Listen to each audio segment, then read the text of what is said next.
¿Alguna vez has sentido que justo cuando alguien empieza a conocerte de verdad, algo dentro de ti grita, corre? No es que no quieras amar, es que el amor de repente se siente como una jaula. Te vuelves frío, dejas de responder mensajes o empiezas a fijarte solo en los defectos de la otra persona para justificar tu distancia. Si te han llamado frío, distante o incapaz de comprometerte, este video no es para juzgarte. Es para explicarte que tu cerebro está operando bajo un mecanismo de supervivencia que se activó mucho antes de que supieras qué era una relación. La realidad es dura. Si no comprendes la raíz biológica de tu evitación, estás condenado a un ciclo de soledad crónica o a relaciones superficiales que te dejan un vacío profundo. El costo de proteger tu independencia a toda costa suele ser la pérdida de personas valiosas que realmente te querían. La evidencia indica que el aislamiento emocional sostenido aumenta los niveles de cortisol y acelera el deterioro cognitivo a largo plazo. No es solo un rasgo de personalidad, es un sistema de alarma que se quedó encendido por error. Hoy vamos a desmantelar ese sistema. No te voy a dar consejos genéricos. Vamos a profundizar en la neurobiología del apego, entenderemos por qué tu amígdala reacciona al afecto como si fuera una amenaza física y te daré el método exacto basado en la psicología de tercera generación para que recuperes el control de tu vida afectiva sin sentir que pierdes tu libertad. Antes de entrar en la biología del rechazo, quiero que hagamos un ejercicio de honestidad para el algoritmo y para ti mismo. Escribe en los comentarios la palabra espacio si alguna vez has sentido que el afecto de alguien te asfixia, o la palabra muro si sientes que escondes tus emociones para que nadie pueda usarlas en tu contra. Leer estas experiencias nos ayuda a todos a entender que no somos raros, sino que estamos lidiando con un patrón aprendido. Pero antes de enseñarte a sanar, tenemos que responder a una pregunta que probablemente te persigue por las noches. ¿Por qué tu cerebro interpreta un abrazo o un te quiero como una señal de peligro inminente? La respuesta no está en tu pareja actual, sino en un evento específico de tu desarrollo que tu memoria consciente ha intentado borrar.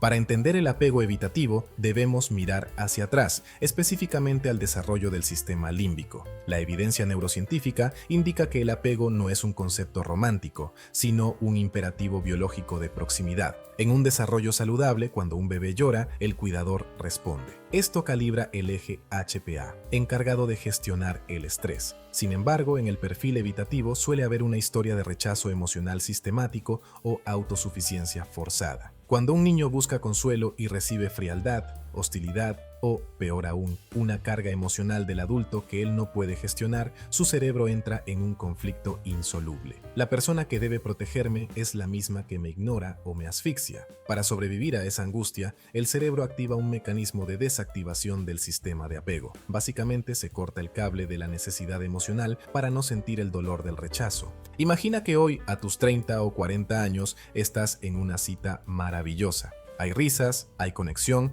de repente esa persona te dice, me encanta pasar tiempo contigo, me haces sentir muy especial. En un segundo, tu cuerpo experimenta una respuesta de lucha o huida. Sientes una opresión en el pecho o una urgencia repentina por mirar el reloj.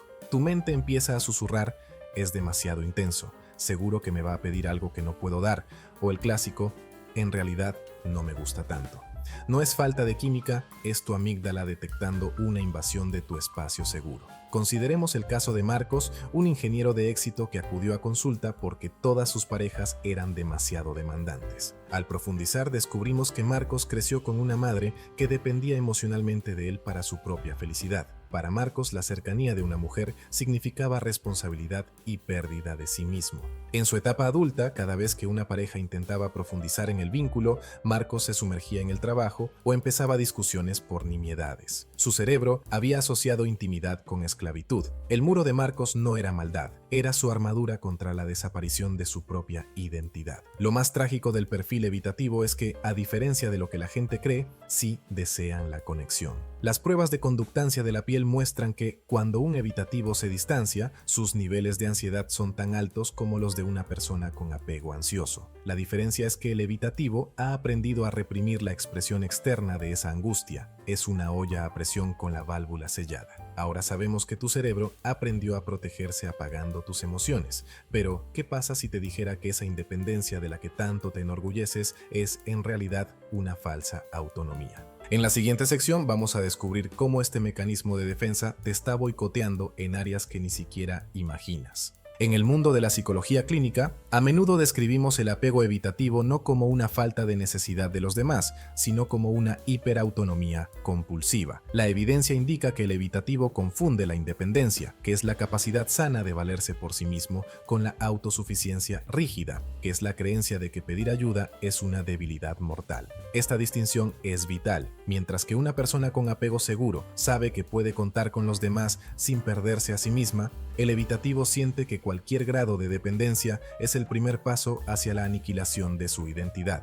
¿Te ha pasado que, tras un fin de semana increíble con alguien, de repente pasas 3 días sin escribirle? O quizás justo cuando sientes que te estás enamorando, empiezas a obsesionarte con un defecto físico mínimo de esa persona. Estas son estrategias de desactivación. Tu cerebro utiliza el desprecio o el aburrimiento repentino como un extintor de incendios emocional.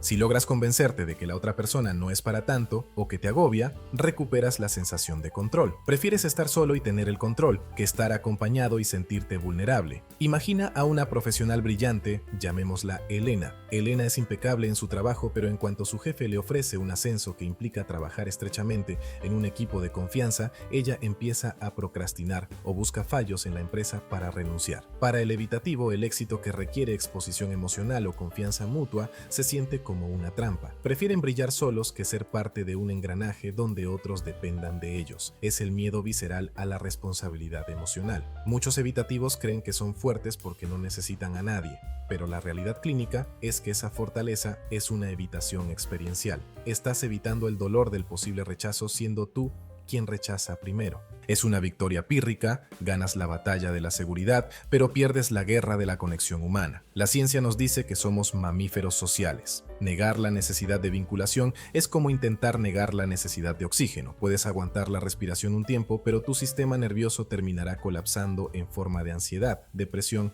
o tensiones físicas crónicas. Entender esto es el primer paso, pero saberlo no es suficiente para cambiar. El cerebro evitativo es como un software antiguo que sigue ejecutando protocolos de defensa en un entorno que ya es seguro. En la psicología de trauma y apego, hablamos de la ventana de tolerancia. Es ese estado emocional donde puedes procesar lo que sientes sin explotar ni congelarte. El cerebro evitativo tiene una ventana de tolerancia a la intimidad muy estrecha. En cuanto alguien entra demasiado, tu sistema nervioso grita que hay una invasión. La evidencia indica que no puedes forzarte a ser una persona ultra afectuosa de la noche a la mañana. Eso solo dispararía más evitación. La clave es la exposición graduada. El primer paso para sanar es identificar tus bombas de humo. Durante la próxima semana vas a observar tus pensamientos cuando estés con alguien que te importa. Identifica el pensamiento intrusivo, como ese que dice que la persona te está quitando tiempo para tus cosas o que tiene una forma rara de reír. Aplica la técnica de etiquetado. En lugar de creerle al pensamiento, di para ti mismo que estás teniendo el pensamiento de que esta persona te agobia.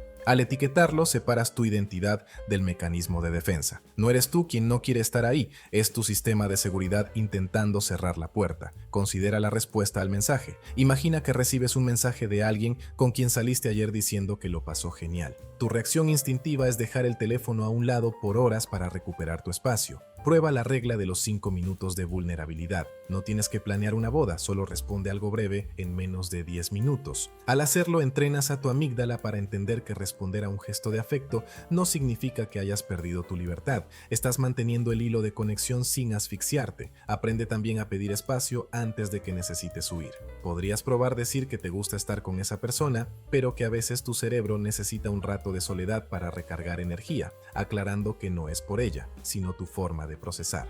Estás poniendo una frontera sin destruir el puente. Estás siendo autónomo sin ser inaccesible. Estas herramientas son el entrenamiento básico, pero existe una trampa de seguridad en la que caen casi todos los evitativos. Elegir parejas imposibles para sentir que lo intentaron. En la psicología de tercera generación, entendemos que la curación ocurre en el aquí y ahora de la interacción. La solución definitiva para el evitativo no es aprender a estar solo, algo que ya sabe hacer de sobra, sino aprender a ser visto. La evidencia indica que el evitativo mantiene una máscara de competencia. Crees que si alguien ve tus dudas o tu desorden interno, perderá su respeto. La solución es el autodesvelamiento gradual. No se trata de contar tus traumas más oscuros de golpe, sino de abrir el grifo de tu interior un 5% más de lo habitual. Si alguien te pregunta cómo estás, en lugar del automático bien, prueba a decir que hoy te sientes un poco cansado mentalmente. Al compartir una microvulnerabilidad, pruebas la realidad y verás que la otra persona suele responder con empatía. Tu cerebro empieza a registrar que es seguro ser humano frente a otros. Tenemos que romper un mito: depender no es ser débil. La ciencia demuestra que las personas que tienen un vínculo seguro y dependen sanamente de su pareja son precisamente las más independientes y exitosas en el mundo exterior, porque tienen una base segura. Imagina a Sofía, una abogada que siempre terminaba sus relaciones a los 3 meses. En terapia, en lugar de huir cuando su pareja intentaba consolarla, se quedó quieta y se concentró en su respiración durante un minuto de contacto físico. Al principio sintió náuseas, pero luego rompió a llorar por el alivio de no tener que ser la mujer de hierro por primera vez en 30 años. Ese es el punto de quiebre donde el evitativo se convierte en un ser seguro, cuando descubre que el otro no es un carcelero, sino un testigo. Has pasado de entender el apego evitativo como un defecto de fábrica a verlo como un mecanismo de defensa que hoy solo te mantiene en una celda de aislamiento. Hemos aprendido que tus estrategias de desactivación son solo bombas de humo para recuperar el control. La verdadera libertad es tener la seguridad de que puedes apoyarte en alguien sin perder tu identidad. Antes de terminar, debo darte una advertencia clínica crucial. Como evitativo en proceso de sanación, debes tener mucho cuidado con el imán del ansioso. La evidencia indica que los evitativos suelen atraer a personas que necesitan validación constante. El ansioso confirma tu miedo de que los demás te asfixian y tú confirmas su miedo de que los demás lo abandonan. Se sugiere que busques relaciones con personas de apego seguro que respeten tus tiempos y no se tomen tu necesidad de espacio como algo personal. No busques a alguien que derribe tus muros a la fuerza. Busca a alguien que se siente pacientemente fuera de ellos hasta que tú decidas abrir la puerta. Recuerda que el cambio no es lineal. Habrá días en los que querrás desaparecer. Cuando eso pase, no te juzgues. Solo di que tu sistema de seguridad se ha disparado, respira y etiqueta el miedo. La intimidad es un músculo. Al principio duele, pero con el tiempo se convierte en la base de una vida plena y compartida. No naciste para ser una isla, naciste para ser un puerto seguro, primero para ti mismo y luego para los demás. Si este análisis te ha ayudado, suscríbete y activa la campana. ¿Cuál es esa estrategia de desactivación que más usas para alejar a la gente? Te leo en los comentarios para seguir aprendiendo juntos. Gracias por permitirte ser visto hoy.